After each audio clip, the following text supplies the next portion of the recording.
you talk about some of the minor changes that we make into the game with the squads in particularly? Well, we're adding a lot to try to emphasize squad leadership and squad mentoring. PlanetSide 2 at its heart is a team play game. You are way more successful if you're working together with a squad of people and coordinating with a group of people than you will be running around by yourself. And the main reason is because the other people you're fighting against are coordinating and they are working with each other. So maybe you kill 2 of them, but the other fucking 10 of them are going to get you, you know?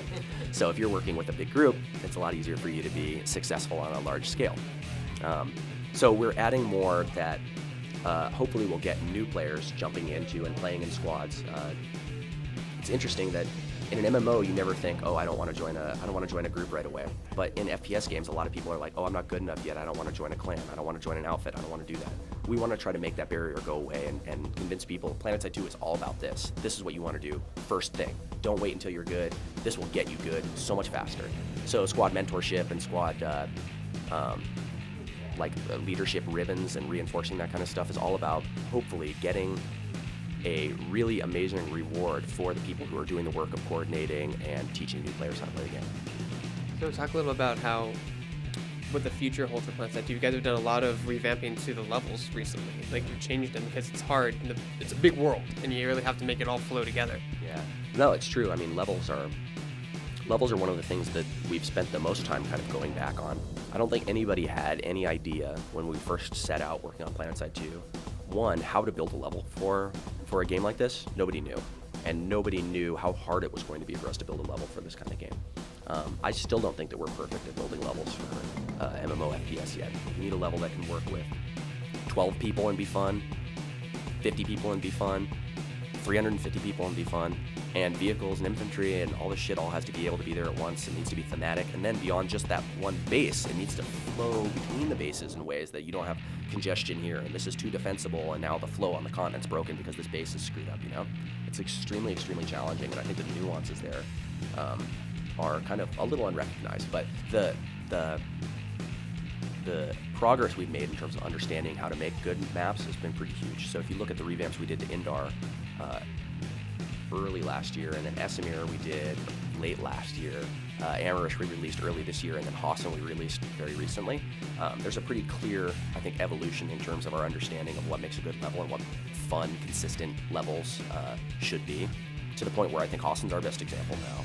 And as we're going through and kind of revamping some of the bases on Hassan that aren't working exactly right, then we're going to start going back to Indar and looking at the ones there that we want to make a little bit better too. But we've definitely learned a lot about what the right and wrong ways are to make those maps. Talk about you're introducing some new islands that are much smaller skirmishes.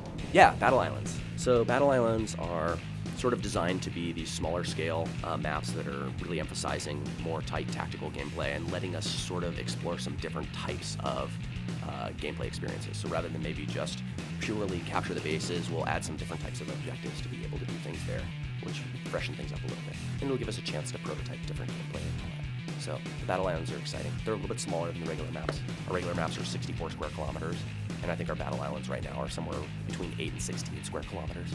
So still fucking enormous by FPS map standards, but pretty small for ours. And that means that they can be a lot more tightly handcrafted than our big maps are. Let's talk about esports. You guys recently partnered with an esports team. Talk about how that's been working out.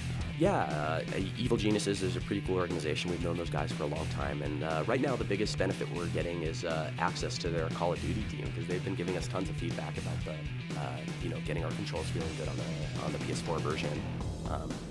It's actually really cool because those guys can give you very precise feedback about what works and what doesn't work in your control scheme, whereas a lot of us are looking at it and just being like, feels a little sluggish. Like they're like, it feels a little sluggish because 0.5 degrees faster on the upward angle is necessary and blah blah blah. You know, like they've got it. They know it so well. So it's been really helpful being able to have experts like those come in and usability test for us and help us iterate and help us fine tune our controls. If people want to help you out in the PS4 beta, where can they go for more information? Right now, the best thing to do would be probably follow us on Twitter. Check out PlanetSide2.com. I think you can sign up for, you can sign your email address up to get updates about when the game is ready, and then when we're ready for the PS4 beta, we're going to be inviting plenty of people. So as long as you got a PS4, make sure you stay tuned and sign up as soon as it's ready.